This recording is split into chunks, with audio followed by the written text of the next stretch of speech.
A former prosecutor at the center of New York's notorious Central Park 5 rape case faces strong backlash after the release of a hard-hitting Netflix series. Yet Linda Fahrenstein is actually stepping down from the boards of college and nonprofit charity. Michelle Miller has covered the Central Park 5 for years and has more now on this case.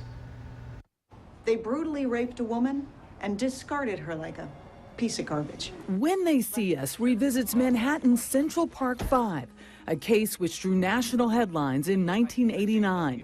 It focuses not only on the Black and Latino teens who were accused of attacking and raping a female investment banker, but also on the woman who helped successfully convict them, prosecutor Linda Fahrenstein. These kids were on a rampage. The accused later said they were coerced into confessing. These young men were the proxies for all kinds of other agendas.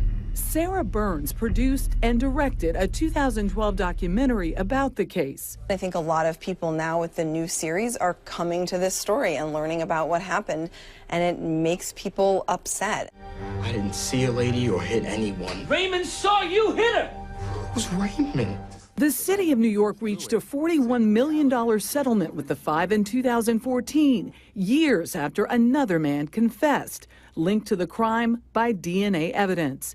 Since the Netflix series debut last Friday, the backlash against Fahrenstein, now an author, has exploded.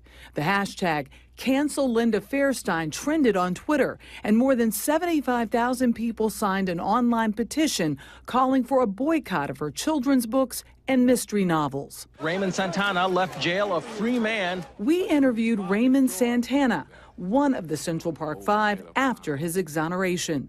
What do you say to the people out there who just don't believe you're innocent? You know, these people have their mind fixated on us being guilty. We have tried everything we possibly could to prove our innocence, and our innocence has been proven. Santana now tells TMZ that Fahrenstein deserves the scrutiny she is now getting.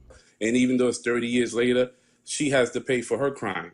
In the wake of the miniseries release, Fahrenstein has resigned from Vassar College's Board of Trustees, as well as the board of the victims service agency, Safe Horizon.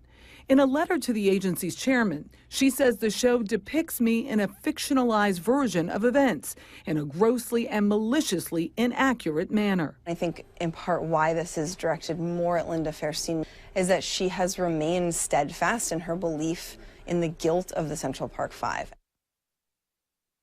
A lot of people still reacting to that, and Fahrenstein's lawyer said that the series director, Ava DuVernay, actually ignored the majority of the readily public material about that case. Yeah, she says it was all in the name of fabricated sensationalism, and she also declined to comment.